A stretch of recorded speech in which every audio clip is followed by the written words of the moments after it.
வணக்கம். வாங்க நாளொரு மூலிகையில் இன்னைக்கு எப்கே விலாஸில் வந்து அற்புதமான ஒரு மூலிகை சந்திக்க போகிறோம். அது என்ன மூலிகை அப்படின்னா வேப்பம்பூங்க. வேப்பம்பூவுடைய மருத்துவ குணம் என்ன, இதனால் நமக்கு என்னென்ன பயன்படுது, நம்ம உடலை நம்ம எப்படி பாதுகாக்க போகிறோம் அப்படின்றத வாங்க இன்னைக்கு வீடியோவில் சந்திப்போம்.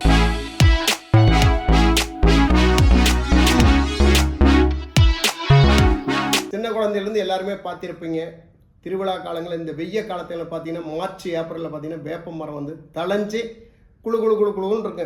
காற்றுகள் வந்து அற்புதமாக இருக்கும். வேப்ப மரத்து நிலையில் உட்காந்தாவே சொர்க்கத்தில் இருக்கிற மாதிரி இருக்கு. வேப்ப மரம் வந்து அவ்வளோடைய குளிர்ச்சியை கொடுக்கக்கூடிய ஆற்றல் வேப்ப மரத்துடைய. அதே மாதிரி தெய்வீகத்துக்கு வந்து வேப்ப இலைகள் நிறைய வந்து யூசேஜ் ஆகிட்டு இருக்கு. அதே மாதிரி தோல் சம்பந்தப்பட்ட வியாதிகளை குணப்படுத்துறதுக்கு வேப்ப இலைகளை பயன்படுத்திக்கிறோம். அதே மாதிரி அம்மைகளை போக்குறதுக்கு வந்து வேப்ப இலைகளை சொல்ல போனையில் லட்சக்கணக்கான நோய்களை நீக்கக்கூடிய ஆற்றலுடையது வேப்ப இலைங்க. அதே மாதிரி இன்னைக்கு வந்து ஒரு மருந்தாக எப்படி நாம எடுத்துக்க போறோம், வேப்பம்பூவை நாம எப்படி எடுத்துக்க போறோம், வேப்பம்பூவுடைய மருத்துவ குணங்கள் என்ன அப்படின்றத ஃபுல் அண்ட் ஃபுல்லாக பார்த்துட்டு இதை நம்ம எப்படிலாம் கையாண்டவனும், இது என்னென்ன நோய்களை வந்து குணப்படுத்தும் அப்படின்றத ஃபுல்லாக பார்க்கலாங்க. வேப்பம்பூவின் மகிமை என்னன்னா கை கால் வலி, வீக்கம், சுளுக்கு, நாள்பட்ட புண்கள், சொறி, சிரங்கு, சில பேருக்கு வந்து காக்கா வலிப்பு வரும், சில பேருக்கு ஜன்னின்னு சொல்லுவோம். இதெல்லாம் வந்து போக்குறதுக்கு வந்து அற்புதமான ஒரு விஷயம் இது. அதே மாதிரி பார்த்தீங்கன்னா சொறி சிரங்கு வந்து அதிகமாக இருக்கிறவங்களுக்கு இதை வந்து பயன்படுத்திடலாங்க. சில பேருக்கு பார்த்தீங்கன்னா கடுக்குன்னு சொல்லுவாங்க. கை கால் கண்டங்காலில் வந்து கடுக்கணும், கை கால் குடைச்சல், இதுக்கெல்லாம் பார்த்தீங்கன்னா நல்லெண்ணெய் வேப்பம்பூ தைலம் வந்து பயன்படுத்தலாங்க. இப்போ நான் சொன்னக்கூடிய விஷயம்லாம் வந்து காக்கா வெடிப்பு, கை கால் குடைச்சல், வலிப்பு, கை கால் வலி, சுளுக்கு, வீக்கம், இதுக்கெல்லாம் பார்த்தீங்கன்னா வேப்பம்பூ தைலம். இதுக்கெல்லாம் என்னென்ன தேவை அப்படின்னா வேப்பம்பூ, எலுமிச்சம்பழம் மற்றும் நல்லெண்ணெய். நல்லெண்ணெய் நல்லா காய வச்ச பிரகாரம் பார்த்தீங்கன்னா எலுமிச்சம்பழத்தை சின்ன சின்ன துண்டா போட்டுட்டுன்னா நல்லா கொஞ்சம் கொதி அடங்கின பின்னால வேப்பம்பூவை போடணுங்க. வேப்பம்பூவை போட்டதுமே இறக்கணுங்க, ரொம்ப நேரம் விடக்கூடாது. எண்ணெய் வந்து கொதிச்சு அந்த எலுமிச்சம்பழம்லாம் நல்லா காஞ்ச பின்னால அடுப்பை ஆஃப் பண்ணிட்டு கொஞ்சம் சூடு வந்து கொதிக்கிற நிலவத்திருக்கூடாது. அதுக்கப்புறம் வேப்பம்பூவை போட்டுடணும். வேப்பம்பூ கருகக்கூடாதுங்க. போட்டு இதை வடிகட்டி வச்சுட்டீங்கன்னா நான் சொல்லக்கூடிய நோய்களுக்கு வந்து இந்த வேப்பம்பூ எண்ணெயை வந்து போட்டுட்டு வந்தீங்கன்னா முற்றிலும் குணமாகும். இந்த கை கால் குடைச்சல், சில பேர் சொல்லுவாங்க ஏதோ செய்வனை பண்ணிட்டாங்க, கை கால் குடைச்சலாக இருக்குது, நைட்டான வலிக்குது, கை கால் வீக்கமாக இருக்குது, கை கால் சுளுக்கு, ரத்த பிடிப்பு, வீக்கம், அதே மாதிரி அடிக்கடி சொறி சிரங்கு வருது, வலிப்பு வருது, இதுக்கெல்லாம் வந்து அருமையான ஒரு தீர்வு வேப்பம்பூவுடைய எண்ணெய்ங்க தயார் பண்ணிக்கலாம். இது ஒரு பாயிண்ட்டுங்க. அதுக்கடுத்து பார்த்தீங்கன்னா வேப்பம்பூ ரசம், அதை எப்படி செய்யணுன்றத ஒரு எளிமையாக நான் சொல்லிடுறேன். எப்பயும் வீட்டில் ரசம் செய்கிற மாதிரி செய்யும் போது வேப்பம்பூவை வந்து ஒரு இவ்வளோ பூ ஒரு 3 விரலில் பிடிக்கிற அளவு வேப்பம்பூ எடுத்துக்கிட்டிங்கன்னா பெரிய சிறப்பான விஷயம். வேப்பம்பூவுடைய ரசம் எடுத்துக்கிட்டிங்கன்னா இது ஒரு உள் மருந்துங்க. அதுக்கடுத்து பார்த்தீங்கன்னா வேப்பம்பூ குடிநீர், இதை நாம் எப்படி செய்ய போகிறோம் அப்படின்றதையும் நாம் பார்க்கலாம். வேப்பம்பூ குடிநீர் எப்படின்னா இதனால் என்ன நமக்கு நன்மை தேவை அப்படின்னா வாயு தொல்லை, கேஸ்ட்ரபிள் பிரச்சனை, வாய்ப்புண், குடல் புண், அல்சர், கீரிப்பூச்சி, நாடாப்பூச்சி, நம்ம குடலில் மலத்தில் வந்து தொந்தரவு பண்ணக்கூடிய விஷயம். குழந்தைகள்லேருந்து பெரியவங்க வரலையும் பார்த்தீங்கன்னா மலச்சிக்கல் இருக்கிறவங்களுக்குலாம் பார்த்தீங்கன்னா இது வந்து சிறந்த மருந்துங்க. நாடாப்பூச்சி, கீரிப்பூச்சிலாம் இருந்தால் வயிறு வந்து பெருசாக இருக்கும், அதே மாதிரி அங்கங்கே வெள்ளப்படர்ந்த மாதிரி இருக்கும். அவங்களுக்குலாம் பார்த்தீங்கன்னா உள்ளுக்குள்ளார அந்த கீரிப்பூச்சி, நாடாப்பூச்சிலாம் இருக்குங்க. இதெல்லாம் வெளியேற்றத்துக்கு வந்து அற்புதமான ஒரு வேப்பம்பூவுடைய குடிநீர் எடுத்துக்கலாங்க.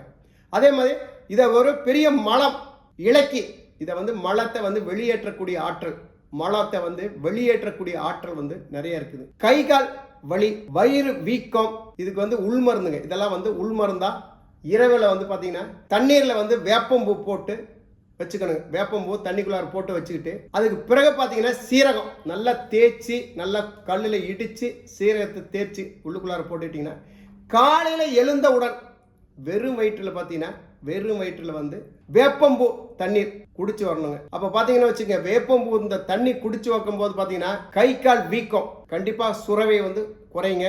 அதே மாதிரி ஜன்னி குணமாகுங்க. அதே மாதிரி பார்த்தீங்கன்னா கை கால் வீக்கம் மட்டும் இல்லை, வயிறு உப்பசமாக இருக்கிறது ரிலீவ் ஆகும். நாள்பட்ட நெஞ்சு சளிகள் ரிலீவ் ஆகும். விடாத இரும்பல் இருந்தாலும் குணமாகும். காய்ச்சல், உள்காய்ச்சல் இருந்தாலும் நிவாரணமாகும். மாத்திரை வேண்டியில, மருந்து வேண்டியில, அற்புதமான ஒரு மருந்துங்க வேப்பம்பூ. வேப்பம்பூவுக்கு அவ்வளோ ஒரு நன்மைகள் நிறைய இருக்குதுங்க.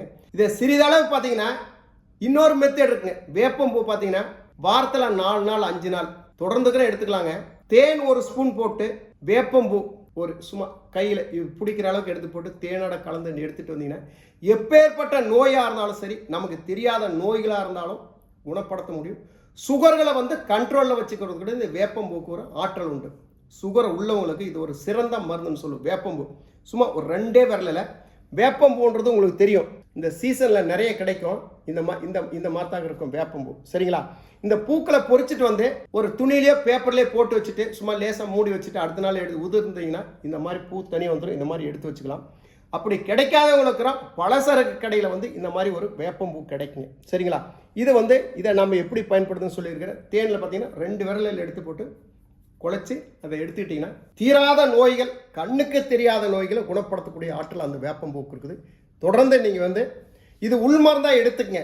எந்த ஒரு வியாதியாக இருந்தாலும் சரி, எனக்கு குணமாகலை அப்படின்னீங்கனாலும் இது எல்லா வியாதிகளுக்கும் ஒரு மூலதனம் ஒரே ஒரு சிட்டிகை மட்டும்தான், வேப்பம்பூ. இதை எடுத்துகிட்டு வாங்க, உங்களுக்கு அற்புதமாக இருக்கும். மலச்சிக்கலாக இருந்தாலும் சரி, சளியாக இருந்தாலும் சரி, இரும்பலாக இருந்தாலும் சரி, கை கால் குடைச்சலாக இருந்தாலும் சரி, ஷோல்டர் பெயின், ஹார்ட் பிரச்சனை, இது எதாக இருந்தாலும் சரி, ஒரே ஒரு சிட்டிக்கை தேனில் கலந்து டெய்லி தேனில் கலந்து எடுத்துக்கின்னு பார்த்தீங்கன்னா காலை உணவுக்கு முன்னே, டீ காப்பிக்கு முன்னே எடுத்துக்கணுங்க தேனில். அதே மாதிரி நைட்டு சாப்பிட்டுட்டு தூங்கும் போது எடுத்துக்கங்க. ரொம்ப ஒரு சிறப்பாக இருக்கும். இந்த மாதிரி தேனில் கலந்து எடுத்துக்கிறதுக்கும் ஒரு இதை மாதிரி இருக்குங்க. அதே மாதிரி வேப்பம்பூ கஷாயம், இதை எப்படி எடுத்துக்கிறது, இதை எடுத்துக்கிட்டால் என்ன நன்மைகளாக வருது. வேப்பம்பூ மற்றும் பார்த்தீங்கன்னா வரமல்லி, கொத்தமல்லின்னு சொல்லுவோம். தண்ணீரில் கலந்து நல்லா கொதிக்க வைக்கணுங்க.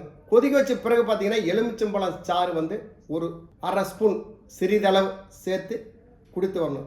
நாள்பட்ட சளி மற்றும் கை கால் வீக்கம், வயிறு வீக்கம், கால் வலி, ஆறாத புண்கள், கீரிப்பூச்சிகள், அதே மாதிரி பார்த்தீங்கன்னா தீராத சளி, இரும்பல், காய்ச்சல், நாள்பட்ட காய்ச்சல், முற்றிலும் 4 நாள் 5 நாள் இருக்கிற காய்ச்சல் குணமாகும். தொண்டை வலி, தொண்டை கரகரப்பு, பல்வலி, பல் வீக்கம், வாய் துர்நாற்றம், இதெல்லாம் பார்த்தீங்கன்னா முற்றிலும் குணப்படுத்த முடியும். இந்த பூக்கு அவளுடைய ஆற்றலுடைய கஷாயத்தை பொறுத்தளவு பார்த்தீங்கன்னா காலையில் எழுந்தவுடன் இந்த கஷாயத்தை வந்து ஒரு 200 ml 100 ml தண்ணீரில் நீங்கள் எடுத்துக்கலாம்.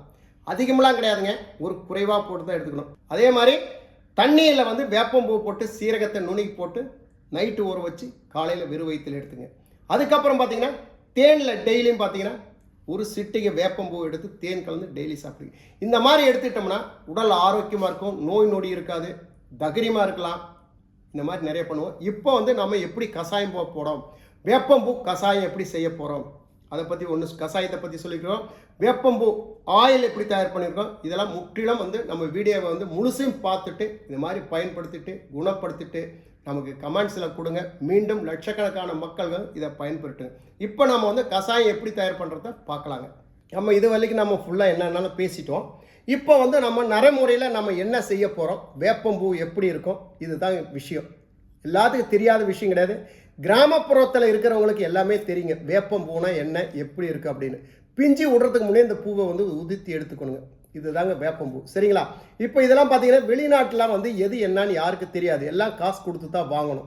இப்போ நம்ம பதிவை பொறுத்தளவு பார்த்தீங்கன்னா மக்களுக்கு நிறைய பயன்பாடு இருக்குன்னு சொல்லி கமெண்ட்ஸில் நிறைய கொடுக்குறாங்க. நம்ம தொலைபேசி மூலயமா வந்து நம்ம தொடர்பு கொண்டு இருக்கிறாங்க, அருமையாக இருக்குன்னு சொல்லியிருக்கிறாங்க. அவங்களுக்கு வந்து முதல் நன்றியும் வாழ்த்தையும் தெரிவிக்கணுங்க. இதுதான் விஷயம். வேப்பம்பூ, வேப்ப இலை, இது வேப்ப மரத்துடைய மருத்துவ குணங்கள் நிறைய இருக்குது, வேப்பலையுடைய மருத்துவ குணங்கள் நிறைய இருக்குது. சரிங்களா? கஷாயம் போடுறதுக்கு நம்ம எவ்வளோ பூ எடுத்துக்கணும் அப்படின்றத பற்றி பார்க்கலாங்க. இப்போ வந்து தண்ணி ஊற்றி வச்சுருக்குது, அடுப்பை பற்ற வைக்குமா. பூவை பொறுத்தளவு கடைசியாக போட்டுக்கலாங்க. இப்போ வந்து வரமல்லிங்க. இது வரமல்லி எவ்வளோ எடுத்துக்கணும், ரேசியெல்லாம் ஒன்றும் கிடையாது. நம்ம உடலுக்கு தகுந்த மாதிரி நான் பார்த்தீங்கன்னா நாங்கள் ஒரு 3 பேர் இருக்கிறோங்க. 3 பேர் பார்த்தீங்கன்னா ஒரு 3 ஸ்பூன் வரமல்லிங்க. இந்த வரமல்லியை நல்லா வந்து கொட்டி போட்டு நம்ம வந்து நல்லா வேக விடலாங்க. நமக்கு எப்பேற்பட்ட வியாதியாக இருந்தாலும் குணமாகும். மெயினான விஷயம் சளி, காய்ச்சல், ஆறாத புண்கள், இதை வந்து உடனே நிவாரணமாகும். இதுக்கெல்லாம் பயப்பட வேண்டிய அவசியம் இல்லை, மாத்திரை வேண்டியில்லை, மருந்து வேண்டியில்லை. இயற்கை உணவு, இது இறைவனாக படைக்கப்பட்ட விஷயம்.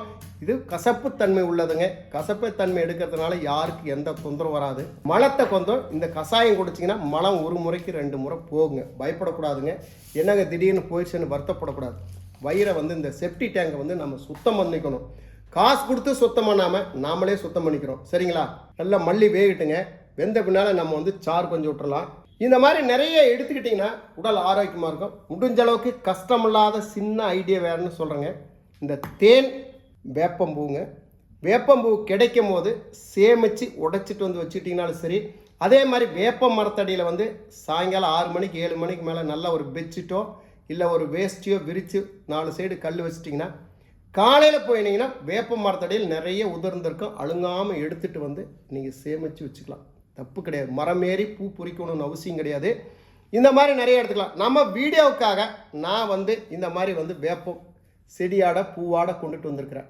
இப்போ நான் கொண்டுட்டு வரும்போது அதிலே உதிர்ந்ததை தான் இந்த வேப்பம்பூ. நம்ம உருவிலாம் எடுக்க கிடையாது. இந்த மாதிரி வச்சுட்டிங்கன்னா சீக்கிரமாக உதிர்ந்துடும். அப்படியே நம்ம எடுத்துக்கலாம். இதில் குப்பை இருக்காது, ஒன்றும் இருக்காது, அதெல்லாம் பார்க்காதீங்க. அதே மாதிரி பார்த்தீங்கன்னா பெரிய பெரிய காம்ப்ளெக்ஸ் எல்லாம் பார்த்தீங்கன்னா வேப்ப மரம் இருக்கும், கண்டிப்பாக வச்சுருப்பாங்க, மதில் சுவரை வச்சுருப்பாங்க. ஒரு துணியை விரித்து போட்டிங்கன்னா பூக்கள் நிறையா இருக்கும். ஏன்னா இதெல்லாம் பார்த்தீங்கன்னா நமக்கு வந்து தெலுங்கு வருட பிறப்பு பார்த்தீங்கன்னா இந்த வேப்பம்பூ சாப்பிடுவாங்க. இதெல்லாம் வந்து அற்புதமான விஷயம். இதெல்லாம் முன்னோர்கள் செய்த விஷயம். இது நான் எதுவும் கண்டுபிடிக்கல. இது எதுக்கெல்லாம் பயன்படும், இதெல்லாம் என்னதோடைய காரணங்கள், அதை பற்றி தான் உங்களுக்கு நான் தெளிவாக சொல்லியிருக்கிறேன். இது எல்லாரும் பயன்படுத்தக்கூடிய விஷயம். வேப்பம்பூனால எந்த சைடு எஃபெக்ட் வராது, ஒன்றும் வராது. அதனால தான் இன்றைக்கி நாம் வந்து வேப்பம்பூ கஷாயம் நம்ம எப்படி போட்டு நம்ம எடுத்துக்க போகிறோம். வேப்பம்பூ ஆயில் நம்ம எப்படி தயார் பண்ண போகிறோன்றதை பற்றி பேசியிருக்கிறோம். வேப்பம்பூ ரசம் எப்படி நம்ம வச்சுக்கணும்னு பற்றி பேசியிருக்கிறோம். வேப்பம்பூ தேனில் கலந்து நம்ம எப்படின்னு இந்த மாதிரி வந்து நிறைய விஷயங்கள் நம்ம வீடியோவில் கொடுத்துருக்குறேன்.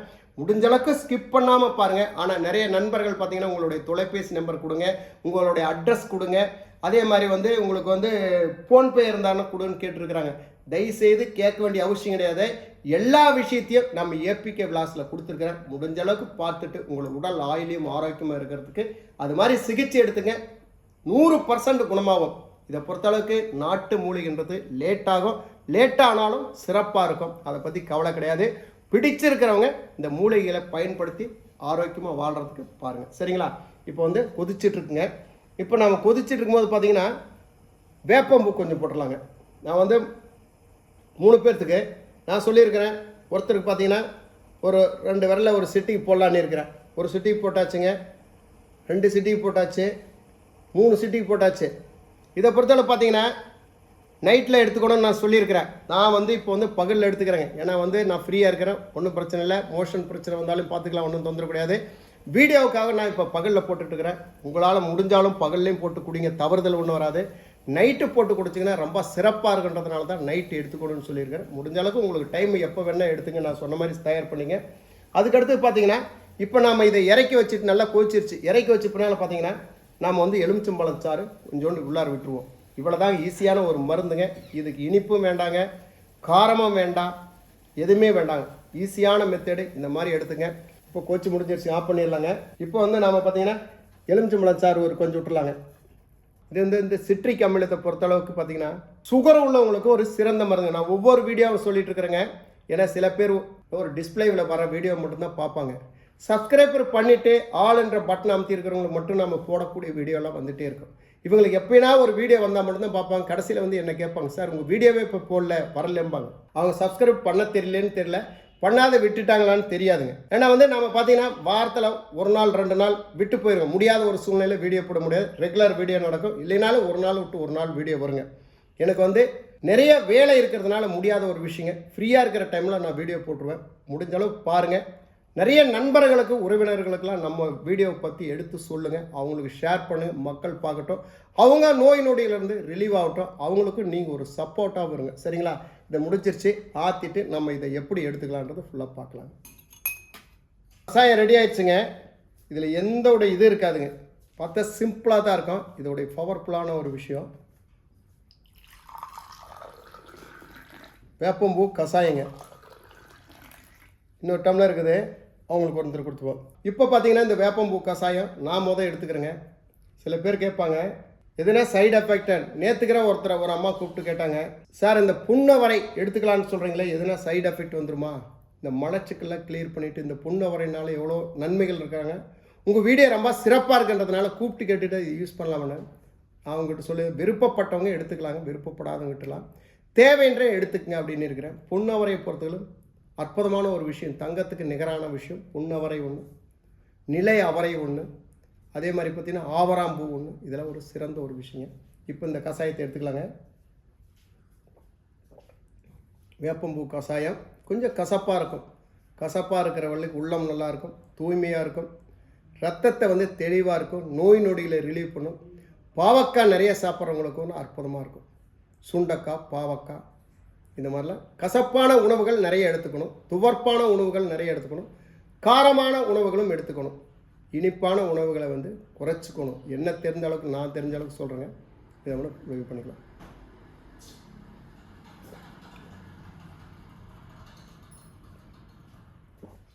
லேசாக வெதுன்னு இருந்தால் போதுங்க. பார்த்தீங்கன்னா தொண்டை கிண்டை எல்லாமே கசக்க ஆரம்பிக்கும். அப்படியே ஒழுகுது பாருங்க எனக்கு.